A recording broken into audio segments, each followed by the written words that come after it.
Olá, boa noite. Eu sou Adalberto Piotto e seja bem-vindo ao Cenário Econômico pela TV Brasil, diretamente dos estúdios da B3, no centro da cidade de São Paulo.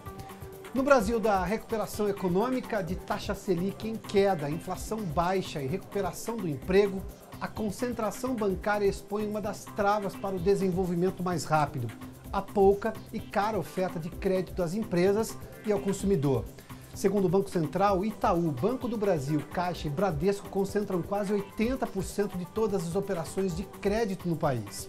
A média de juros cobradas do consumidor ultrapassa os 62% ao ano. No cartão de crédito, mais de 300%.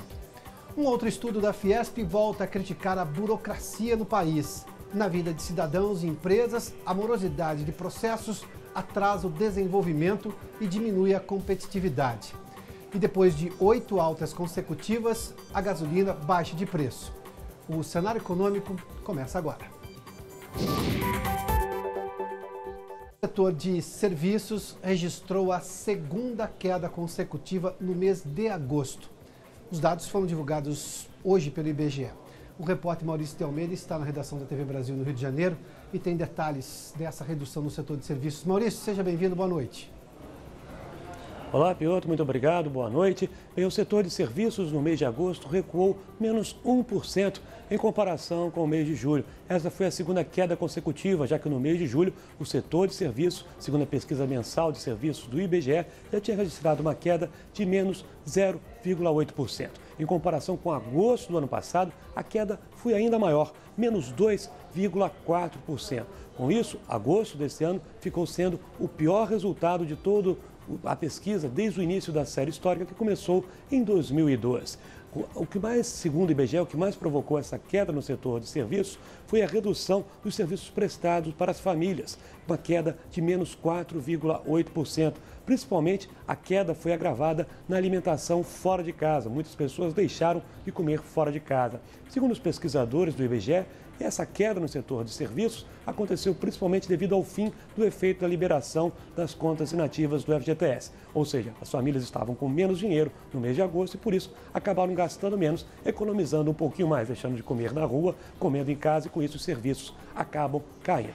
Agora, no acumulado desse ano, o setor de serviços registra uma baixa de menos 3,8%. No acumulado dos últimos 12 meses, os serviços registram uma baixa de menos 4,5%. Piotto.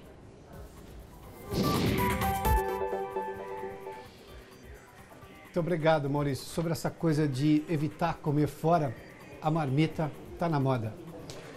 Um estudo da Fiesp e do Ciesp divulgado hoje constatou que a burocracia no Brasil afeta a competitividade e o desenvolvimento no país.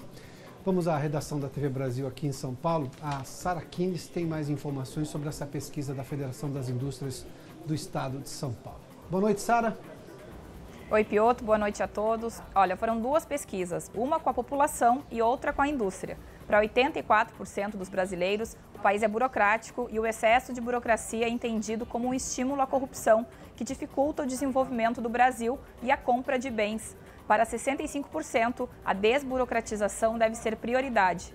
No dia a dia, os entrevistados citaram o excesso de burocracia no acesso à justiça, a realização de reclamação em órgão de defesa do consumidor e a solicitação ou cancelamento de serviços como água e luz.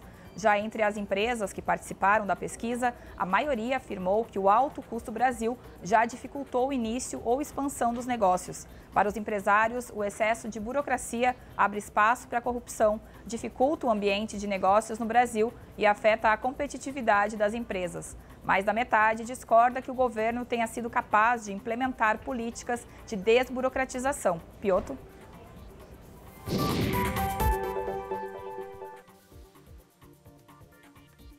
Com a melhora da economia, outras discussões já começam a tomar corpo no debate econômico do país. Depois de vermos uma melhora em vários indicadores, como inflação baixa, taxa Selic em queda e diminuição do desemprego, por que o crédito, ou seja, dinheiro para empréstimo para a indústria e o consumo, continua tão caro no Brasil?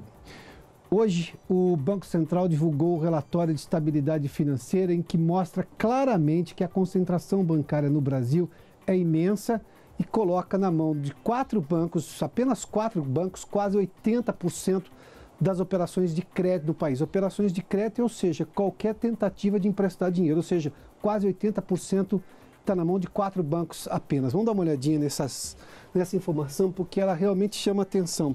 Vamos lá, olha, até aqui, os dados são de junho agora, deste ano, junho de 2017. As 4 instituições bancárias que têm quase 80% das operações de crédito são Itaú Unibanco, Banco do Brasil, Caixa Econômica Federal e Bradesco. Esses 4 bancos aqui têm exatamente este valor das operações de crédito, 78,65% de todas as operações de crédito. Todas as operações de crédito. Só na mão de 4 bancos. A concentração bancária no país foi crescendo, crescendo a ponto de termos hoje uma situação como essa. Quando se tem uma concentração bancária, como se tem qualquer concentração em algum setor da economia, esse setor começa a mandar demais. Esse setor começa a ter poder demais e por isso nós temos hoje juros altíssimos. Você tem que lidar com 4 bancos apenas, 4 bancos que detêm quase 80% da concentração bancária no sentido de ter operações de crédito. Em 2007, ou seja, 10 anos antes, 10 anos atrás, nós tínhamos esses 4 bancos detinham 54%, pouco mais da metade. A evolução da concentração bancária, ou seja, de bancos grandes comprando outros bancos que desistiam do Brasil, no caso de bancos estrangeiros, ou bancos pequenos que eram vendidos, e nenhum empecilho para evitar essa concentração bancária permitiu que chegássemos a esse nível. Até houve uma queda em relação ao final do ano passado, que era de 79,40, alguma coisa assim, e baixou para 78. Mas nós estamos falando ainda de quase 80% de concentração das operações de crédito na mão do Itaú Unibanco, Banco do Brasil, Caixa Econômica Federal e Bradesco. Aquele mundo de centro de praça, né? Banco de praça, você se lembra daquela história, os bancos da praça, sim? E eu estou falando de várias instituições, quase que não existe mais. Nós temos hoje uma concentração gigantesca nesses 4 bancos. Se comparado a 10 anos, dá para se ter uma ideia o quanto subiu, o quanto que o poder desses bancos hoje, na hora de decidir qual é a taxa de juros, qual é o tamanho do spread bancário. Spread bancário a gente fala com muita frequência aqui no cenário econômico. Ontem mesmo nós falamos sobre esse assunto. Spread bancário é a diferença entre o que o banco cobra quando você empresta dinheiro dele e quanto ele lhe paga quando você investe dinheiro lá. Ou seja, com uma concentração bancária, quem detém o poder acaba determinando. E aí a pergunta, quando é que haverá uma posição diferenciada por parte do Banco Central? Vamos lá, para seguir aqui e entender um pouquinho mais desse relatório, hoje divulgado pelo próprio Banco Central. Está aqui, os juros médios da pessoa física, nós estamos falando do consumidor, e o consumidor é extremamente importante num processo de retomada econômica. Em agosto de 2016, juros médios, excetuando crédito imobiliário, crédito agrícola, ou seja, crédito rural, e também BNDES, que são juros subsidiados de fomento específico para determinadas atividades econômicas. Mas esse dinheiro que alguém vai tomar para consumo, ou abrir uma pequena empresa, enfim, para qualquer atividade que vá fazer com que a economia gire, está aqui, olha, só para se ter uma ideia, 62,3% ao ano era exatamente essa a taxa média de juros cobrados pelos bancos. A taxa média. 62% ao ano. Não tem nenhuma aplicação financeira que chegue próximo disso, das que são mais conhecidas. Mesmo assim, ainda houve uma queda de 10 pontos se comparado ao ano passado.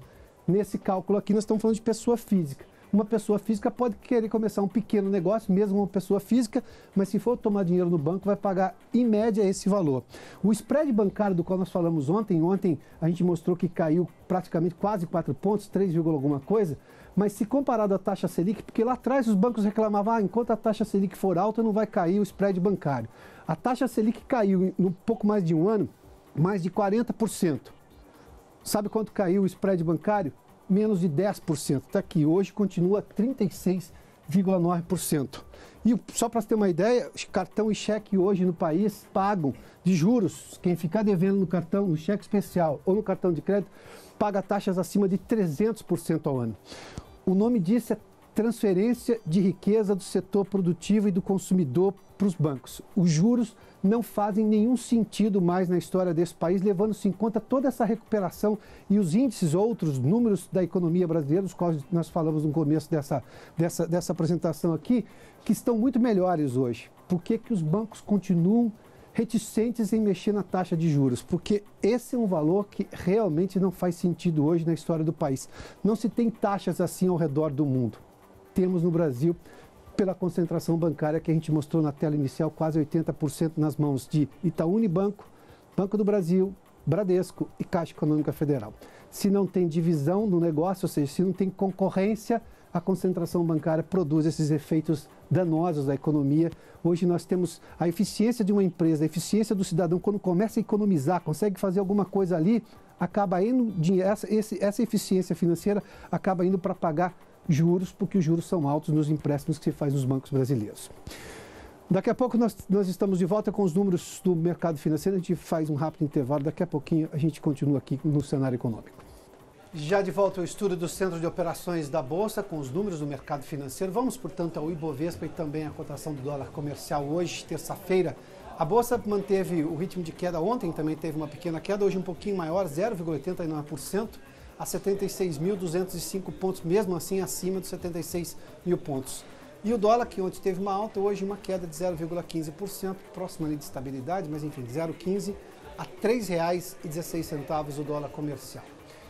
E depois de 8 altas consecutivas, o preço da gasolina caiu na última semana, de acordo com a Agência Nacional de Petróleo. Eu falo novamente com o Maurício de Almeida, no Rio de Janeiro. Maurício, de quanto foi essa queda, hein? Oi, Piotr, essa queda foi de 0,12%. Agora, segundo a ANP, Agência Nacional do Petróleo, o litro da gasolina está custando, em média, R$ 3,88 nos postos de todo o Brasil. Portanto, o consumidor deve ficar atento na hora de abastecer o veículo, procurar um posto que está vendendo dentro dessa média ou perto dela, de R$ 3,88, já que existe a livre concorrência e cada posto pode cobrar o preço que quiser da gasolina. O diesel também sofreu uma redução de 0,37%. Essas mudanças constantes nos preços dos combustíveis estão acontecendo desde que a Petrobras decidiu modificar o cálculo do preço do combustível, porque pode ter até uma mudança diária. A Petrobras agora acompanha diariamente a mudança do valor do barril do petróleo no mercado internacional e também a cotação do dólar, já que o dólar é utilizado para vender o barril do petróleo. Piotr.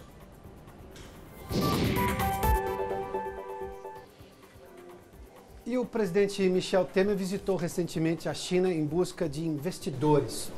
Os chineses têm sido convidados frequentes de vários países do mundo em busca de recursos para investimentos, sobretudo em áreas de infraestrutura. Aqui no Brasil, os grupos de empresas e fundos chineses têm investido no setor de energia. Aliás, no último leilão aqui na Bolsa, o grupo State Power Investment comprou a hidrelétrica de São Simão por pouco mais de 7 bilhões de reais, exatamente a usina mais cara naquele leilão. Para falar do tamanho do interesse da China no Brasil, nós convidamos Charles Wong, presidente da Câmara Brasil-China. Sr. Charles, seja bem-vindo aqui ao cenário econômico. Tang, me perdoe. Sr. Charles, nós temos hoje uma situação no Brasil que chama a atenção porque os chineses têm investido sobretudo na questão de energia. Qual é, neste momento, o tamanho do apetite dos chineses, que já vem de alguns tempos? A China já é o maior parceiro comercial do Brasil, superando os Estados Unidos há alguns anos. E o maior investidor no Brasil também. E o maior investidor. A área de energia é a principal ou tem outros setores? Não, a China investe em quase todos os setores, né? A China tem investido bastante na energia, porque aqui no Brasil, com a crise, tinha ativos, excelentes ativos, a preços razoáveis, em função da crise. Então, as empresas chinesas estão comprando ativos de energia. Mas os chineses têm interesse, logicamente, também em saneamento, né? Tem interesse em ferrovias, metrôs, VLTs. Né? A CREC 1 está construindo o metrô, aliás, o VLT de Canoas, no Rio Grande do Sul. Né? Então, não se limita somente à energia, embora os maiores investimentos até o momento foram feitos em energia e petróleo. Né? Que os investimentos que a China National Petroleum Company, a CNPC, a China National Offshore Oil Company, a Sinopec, tem investido em petróleo uns anos atrás, foram gigantescos também. Né? O campo de Libra, por exemplo, demanda recursos gigantescos. Só a Sinopec tem investido no Brasil cerca de 15 bilhões de dólares em ativos brasileiros. O interesse maior, eu me lembro dos anos 80, começo dos 90, em que se dizia que boa parte dos interesses chineses eram na área, sobretudo, de alimentos, ou seja, pela necessidade que a China tem, evidentemente, uma população gigantesca e ser segura do ponto de vista alimentar. Mas a China investiu em fazendas lá atrás, aqui no país, mas hoje investe em áreas de infraestrutura. Quando a China chega para investir, por exemplo, em saneamento, ela vem com tecnologia que ela aplica lá também, ou ela vem disposta a entender qual é a forma como o Brasil, como o país que está recebendo investimento, atua naquela área? Bem, logicamente, como o Brasil atua naquela área tem que ser considerado, mas a China tem novas tecnologias que aqui ainda não existem. Por exemplo, estações de tratamento de membranas em vez de concreto, né? Sim. Isso seria uma grande inovação e aumentaria a eficiência de tratamento de esgoto. Mas a lei brasileira é empecilho ou ela aceita tecnologias novas? Como Aceita. Porque em alguns dos casos a legislação proíbe determinada aplicação de inovações e avanços e modernização. Agora, desse apetite chinês, o senhor fez menção a vários setores. E agronegócios também. Sim. Você sabe que o Dacan comprou a Fiagro, né? E também comprou a Bela Agrícola em Paraná, Fiagro no Mato Grosso e Bela Agrícola no Paraná. A Hofco comprou a Nidera, né? E também comprou a Noble Grãos. Então, o apetite, um grande grupo chinês pediu para a nossa Câmara ajudá-los a comprar grandes complexos na área de proteínas. Que o Brasil tem necessidade de investimento em áreas de infraestrutura e, evidentemente, precisa da parceria privada nisso daí, isso é claro, por uma questão de orçamento público que hoje está no teto. Sim. Agora, os investidores, quando chegam aqui, encontram que realidade? Porque eu imagino que boa parte de quem busca dinheiro chinês, levando-se em conta o tamanho que a China se transformou, tem um certo receio também da parceria dos chineses. Tem receio ou não tem receio? Ou isso é uma história que se contava há tempos atrás? Olha, antigamente, muitos empresários brasileiros tinham medo da concorrência chinesa. Ah, tinham medo? Tinham, no passado. Sim. Tá? Hoje, como tantos empresários brasileiros estão ganhando dinheiro com a China virou oportunidade e não mais ameaça. E dentro da filosofia chinesa, quando ela vai para um novo país, ela vai para ser parceira ou vai para dominar o setor? Olha, a China não tem interesse... Porque o capitalismo permite ambas as coisas, convenhamos. Sim, a China não tem interesse em dominar ninguém. A China não manda seus fuzileiros, nem desperdiça sangue e tesouro chinês para dominar países. A China manda seus empresários para comercializar, para investir, né, e para ganhar dinheiro, mas enquanto ela ganha, ela ajuda a desenvolver os seus países, os outros países também. Então a filosofia chinesa é uma filosofia de ganha-ganha. Eu quero ganhar, não sou Papai Noel, mas eu ajudo você a prosperar, né? Então, por exemplo, a China transformou a África de um continente perdido, com suas riquezas sugadas pelos antigos mestres coloniais, em um continente de esperança.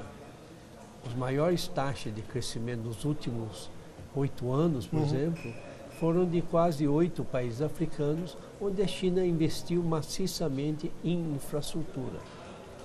A infraestrutura é a base para o desenvolvimento de uma nação. Então, dentro da filosofia de ganha-ganha, a China quer ganhar e fazer você ganhar também. E dentro, os países prósperos compram mais produtos chineses. Então, a China tem interesse de ajudar a prosperidade de outras nações. Você vê o Road and Bridge, né, a iniciativa gigantesca, onde a China vai conectar a China com a Europa via ferrovia, tá? E via também marítimo, construindo portos, terminais de contêineres, ferrovias. Em 2 semanas sair de Yiwu, na China, para chegar em Londres, né? Então, essas iniciativas vão ajudar o desenvolvimento de 65 países na rota e ao redor, ok? E também vão tirar muitos países que estavam geograficamente isolados. Quando o senhor ouve ainda críticas, sobretudo de produtos fabricados na China, que a China é uma exportadora gigantesca hoje de manufaturado, quando o senhor ouve críticas à qualidade do produto chinês, o que é fato ou não? Porque, obviamente, nós já tivemos produtos muito ruins e, ao mesmo tempo, as pessoas hoje conhecem produtos de preço muito atrativo e de qualidade também atrativa. Sim. O que tem de controle hoje em relação ao Made in China? Olha, quando eu era pequeno, produto japonês era barato e de qualidade duvidosa. Hoje é referência de tecnologia. Quando eu estava começando a entrar na faculdade, produto coreano era de barato e de qualidade duvidosa. Hoje também é referência mundial de tecnologia. A China hoje tem o estado de arte de tecnologia, tem o estado de arte de qualidade e de design. Logicamente ainda tem o Win 99 para quem quiser. Entendi.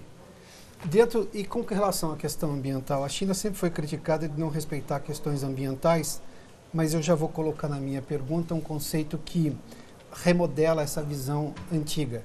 A China tem investido muito maciçamente em questões para ambientais, limpar o meio ambiente. Né?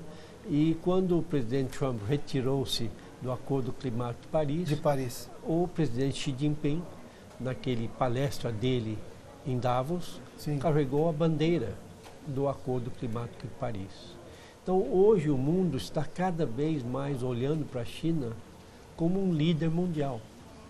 E as iniciativas ousadas, brilhantes e de grande impacto do presidente Xi Jinping, do governo chinês, estão modificando o cenário mundial. Então, além de tentando limpar a atmosfera chinesa, fechando milhares de indústrias que poluíam e consumiam energia demais, a China é líder mundial de energia renovável. A China fez com que a energia solar e eólica fossem competitivas, né? Baixando o preço dos equipamentos. Aliás, os chineses investem em energia eólica aqui no Brasil também, né? Também. No nordeste do país. Sim. Então, a China hoje é um líder mundial, né? Durante muitas décadas, a China queria ter uma voz no sistema financeiro mundial instalada no Bretton Woods em 1944. Mas o sistema financeiro tradicional sempre foi controlado pelos o que são hoje os maiores devedores do mundo, com exceção da Alemanha, né? E os países maiores credores do mundo, como China, Índia, Rússia, Brasil, não tinham voz. Sim. Né? Então a China resolveu criar seu próprio sistema financeiro mundial, né? Fundou o novo banco de investimentos do BRICS. Sim. Né? Fundou a maior parte do dinheiro vem da China, inclusive. Sim. Fundou o Banco de Investimento em Infraestrutura Asiática, que vai desempenhar um papel muito importante, não só para os países asiáticos, né? Inclusive para o mundo. E criou fundos de investimento bilaterais ou regionais. Por exemplo, esse fundo de 20 bilhões de dólares do Brasil-China, tá? É um fundo onde 2/3 do investimento é chinês. Então, Charles, se me permita, para não terminar a entrevista sem lhe fazer uma pergunta importante. E as questões trabalhistas, que sempre foi uma comparação que o mundo fazia, que o mundo produzia mais caro porque a China tinha trabalho semi-escravo, essa crítica o senhor ouviu com muita frequência. Olha, qual é a realidade hoje para a maioria dos trabalhadores chineses? Olha, se algum brasileiro que acredita nisso conseguir pegar alguns escravos, para mim eu pago uma comissão, porque eu vivo na China também, tenho escritórios na China e nunca consegui um escravo. Então, o salário mínimo da China, em termos de paridade de poder aquisitivo, é muito maior do que o brasileiro. A China já deixou de ser um país barato. Tá. As indústrias de mão de obra intensa estão mudando para a Índia, para Vietnã, para a Camboja, etc. Dr. Charles Tang, muito obrigado pela gentileza de nos atender aqui no Cenário Econômico. Bom, o tamanho e o apetite da China, nós tentamos discutir aqui um pouco para saber até onde vai o apetite chinês, que atrai, o Brasil atrai o apetite chinês, mas os próprios brasileiros têm que buscar investidores chineses para as várias obras de infraestrutura necessárias no país. O Cenário Econômico fica por aqui, daqui a pouco tem os Corredores do Poder. Obrigado pela sua companhia, pela audiência, boa noite, até amanhã.